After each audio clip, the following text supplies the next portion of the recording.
चलिए SKGS classes में आप सभी छात्र छात्राओं को फिर से स्वागत है। चलिए कहावत वो गीत है वो देखा है पहली बार साजन की आंखों में प्यार। तो आज का आपका टॉपिक रहेगा मध्यकालीन भारत से रहेगा। वो अच्छा खासा टॉपिक पूछा जाता है, गुलाम वंश के बारे में कहा जाता है ये, और गुलाम वंश के बारे में आप लोग को कुछ हम चर्चा करते हैं। उसके बाद हम इसके आगे फिर हम चर्चा करते रहेंगे हम। चलिए गुलाम वंश के बारे में चर्चा करते हैं। तो इसमें गुलामों का गुलाम किसको कहा जाता है? इल्तुतमिश को कहा जाता है। गुलामों का गुलाम इल्तुतमिश को कहा जाता है। अब क्यों कहा जाता है इसके बारे में भी आपको अभी हम जस्ट बताएंगे। पहला बात करते हैं, गुलामों का गुलाम इल्तुतमिश को कहा जाता है, क्यों कहा जाता है, इसका ही चर्चा कर रहे हैं आपको हम। चलिए पहला होता है, एक होता है मोहम्मद गौरी। मोहम्मद गौरी की बात किया जाए तो इसका मृत्यु जो है, इसका मृत्यु 15 मार्च 1206 ईस्वी में इसका मृत्यु हो गया था। इसका मृत्यु 15 मार्च 1206 ईस्वी में हो गया। जैसे इसका मृत्यु हो गया तो मृत्यु होने के बाद कुतुबुद्दीन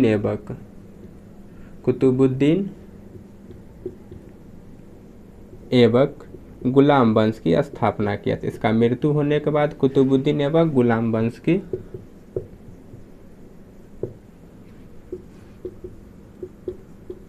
स्थापना 1206 ईस्वी में किया।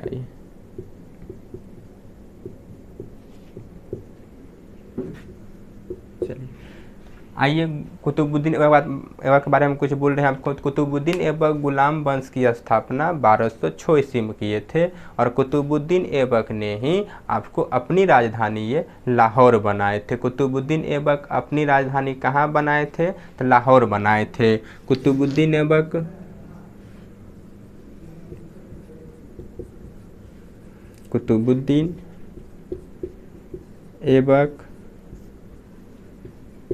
अपनी राजधानी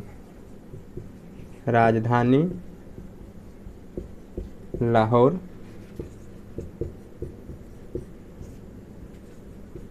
कुतुबुद्दीन ऐबक को लाख बख्श की कहा जाता है। ये क्वेश्चन में प्रतिदरोगा वाला मेंस में क्वेश्चन पूछा गया था क्या कि कुतुबुद्दीन ऐबक को लाख बख्श क्यों कहा जाता है। तो ये क्योंकि ये लाखों को दान देते थे, इसीलिए इसे लाख बख्श कहा जाता है। ऐसे भी क्वेश्चन पूछ दिया जाएगा आपको कि निम्नलिखित में से लाख बख्श के नाम से कौन विख्यात थे? तो कुतुबुद्दीन ऐबक रहेगा, अलाउद्दीन खिलजी रहेगा, उसके बाद आपको फिरोज शाह तुगलक रहेगा, इब्राहिम लोदी रहेगा। तो कुतुबुद्दीन ऐबक को कहा जाता है क्योंकि ये लाखों का दान देने वाले थे, इसीलिए इसे लाख बख्श कहा जाता था। इसे लाख बख्श के नाम से विख्यात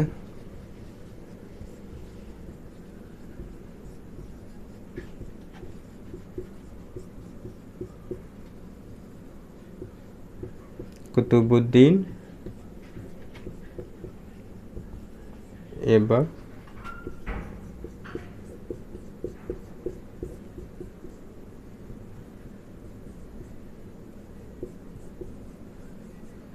जाना जाता है। कुतुबुद्दीन ऐबक को लाख बख्श के नाम से कुतुबुद्दीन ऐबक को जाना जाता है क्योंकि ये लाखों की दान देते थे। क्योंकि ये इसी में जोड़ देना है, क्योंकि ये लाखों का दान देते थे।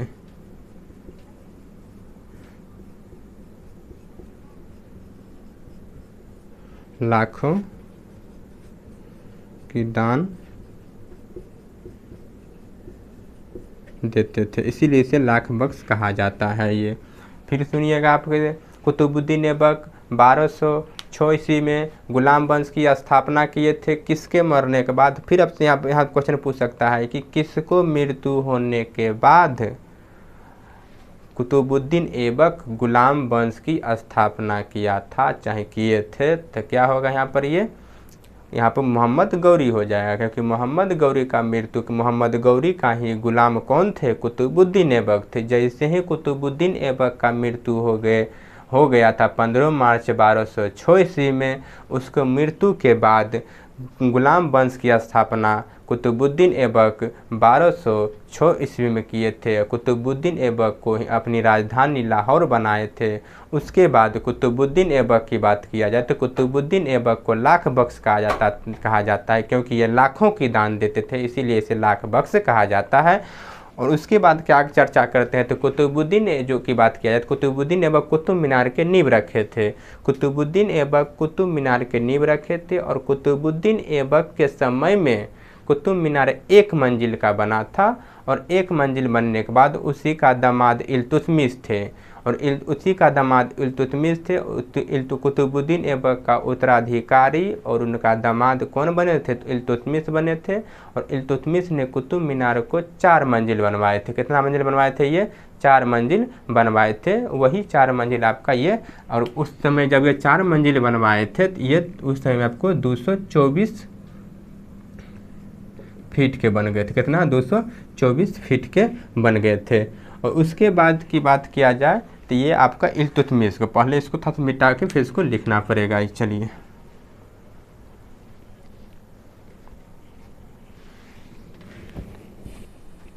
गुलामों को, चलिए पहले बात करते हैं ये इल्तुतमिश के। तो सॉरी, इल्तुतमिश से पहले आपका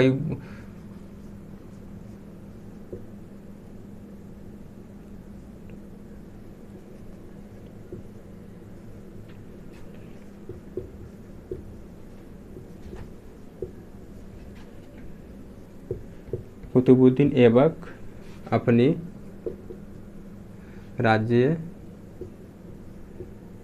राज्याभिषेक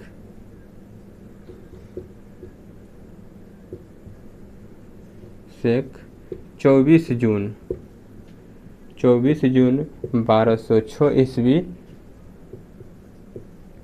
में करवाए थे। थोड़ा सा कहीं कहीं लिखने में थोड़ा कुछ मिस्टेक होगा, लेकिन कोई दिक्कत वाली बात नहीं, लेकिन आपको बोलते हैं सही, उस पर बोलने पर ध्यान दीजिएगा। कुतुबुद्दीन ऐबक अपनी राज्याभिषेक 24 जून 1206 ईस्वी में करवाए थे। उसके बाद की बात किया जाए तो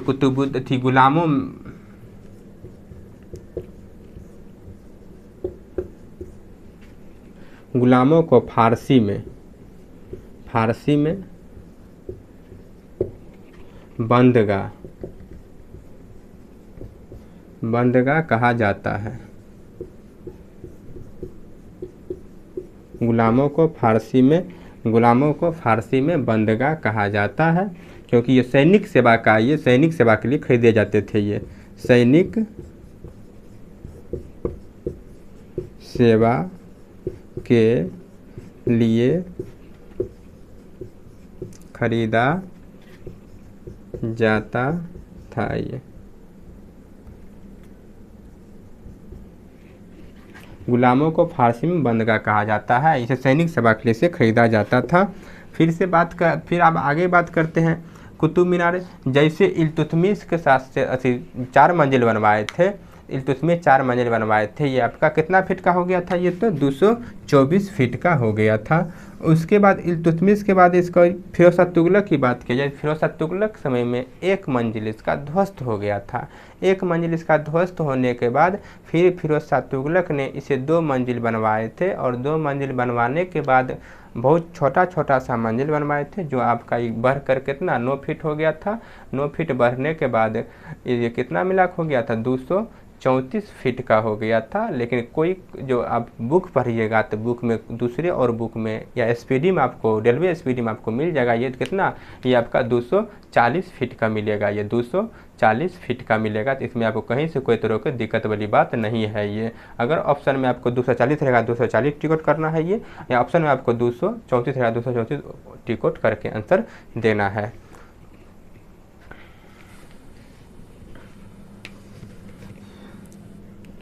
कुतुबुद्दीन ऐबक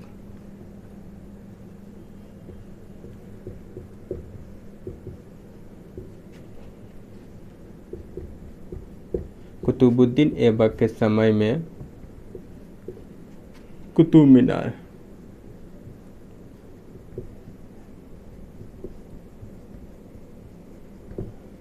एक मंजिल बना था। ये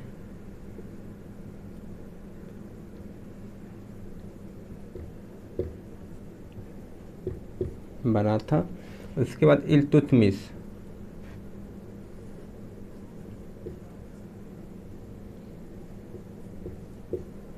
इल्तुतमिश इसके सही में एक मंजिल बना था, लेकिन इल्तुतमिश इसको पूरा किया था। ये इल्तुतमिश इल्तुतमिश जब कुतुब मीनार का पूरा काम किए थे ये।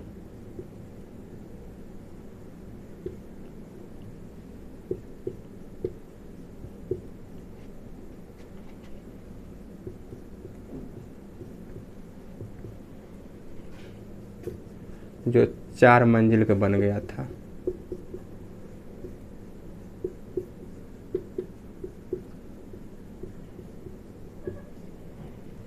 उसके बाद इल्तुतमिश के बाद फिर फिरोज शाह तुगलक, फिरोज शाह तुगलक के समय में कुतुब मीनार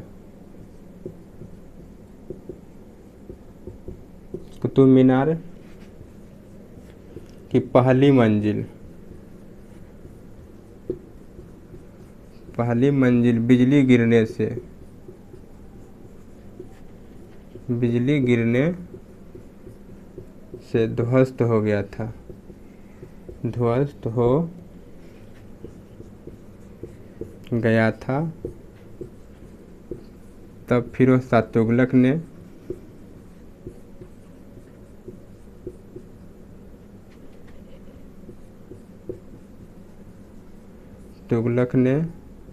फिर उसे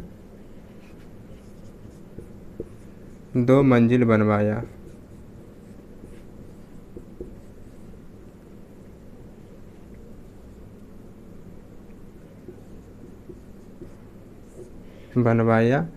जिसकी लंबाई बढ़कर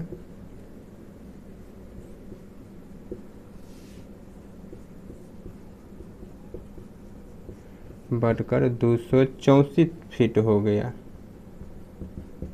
34 फीट हो गया। यानी इल्तुतमिश समय में ये बनकर 4 मंजिल जब बना था ये, तो इसकी लंबाई कितनी थी? 225 फीट था। कितना था? 225 फीट था ये। लेकिन जब ये 2 मंजिल बनवाए तो कितना हो गया? ये 234 फीट का, 9 मंजिल का ये, सॉरी 2 मंजिल का भवन फिर 2 मंजिल ऊपर बनाया, जिसकी लंबाई कितना? 9 फीट बढ़ा था। ये बहुत छोटा छोटा सा बनाया था, ये बहुत बड़ा नहीं, बहुत छोटा सा बना करके पूरा किया था। फिर सुनिएगा, कुतुबुद्दीन ऐबक कुतुब मीनार का नींव भी रखा और पहला मंजिल बना था उस समय में इल्तुतमिश। फिर उसका पूरा करने के बाद इल्तुतमिश इसको बढ़ा करके फिर 4 मंजिल बनवाए थे। 4 मंजिल बनाए, जिसकी लंबाई कितना? 225 फीट हो गया था। और जब ये बिजली गिरा था तो फिरोज शाह तुगलक के समय में बिजली गिरने के कारण से कुतुब मीनार की पहली मंजिल यानी चौथी मंजिल नष्ट हो गया था। और नष्ट होने के बाद फिर फिरोज शाह तुगलक ने इसे फिर छोटा छोटा सा 2 मंजिल बनवाए थे, जिसकी लंबाई 9 फीट था। 9 फीट बढ़ के हो गया 225 प्लस 9 जोड़िएगा 234 फीट का। यानी फिरोज शाह तुगलक के समय में ये कुतुब मीनार की लंबाई कितनी थी? ये 234 फीट, मतलब बनाने के बाद 234 फीट हो गया था। फिर की बात किया जाए इसके, तो क्या बख्तियार खिलजी नाम के थे वो कुतुब मीनार थे। कुतुबुद्दीन ऐबक का कौन थे? सेनापति थे। वही आपका नालंदा विश्वविद्यालय को ध्वस्त करने वाले कौन थे? बख्तियार खिलजी थे। बख्तियार खिलजी थे नालंदा विश्वविद्यालय को ध्वस्त करने वाले। नालंदा विश्वविद्यालय को ध्वस्त करने वाले।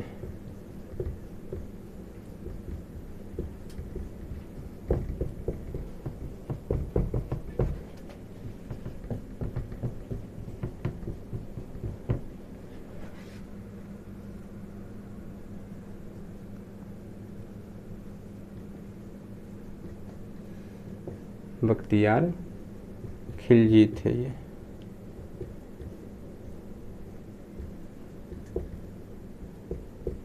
जो कुतुबुद्दीन ऐबक का कौन था? ये कुतुबुद्दीन ऐबक का सेनापति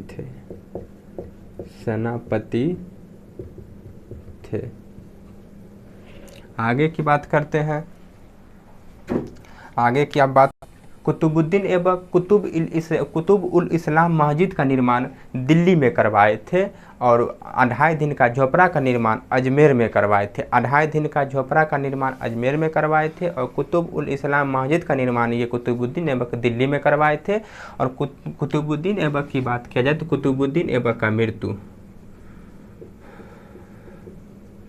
कुतुबुद्दीन ऐबक की मृत्यु 1210 ईस्वी में चौहान खेलते समय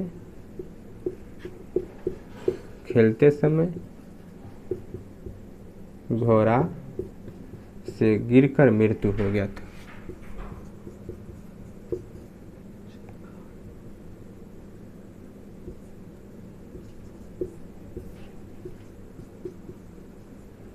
मृत्यु हो गया था।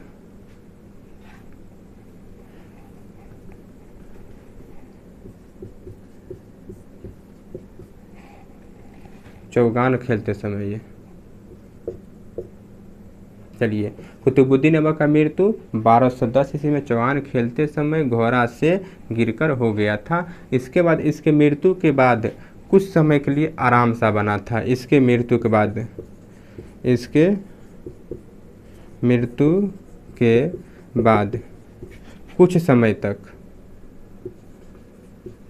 कुछ समय के लिए आराम सा शासक बना था। आराम सा शासक बना था, लेकिन इसको हटाने के बाद फिर इल्तुतमिश बैठ गया था और इसकी चर्चा आपको अगले वीडियो में किया जाएगा। तब तक के लिए सभी भाई को धन्यवाद। जय हिंद, जय भारत।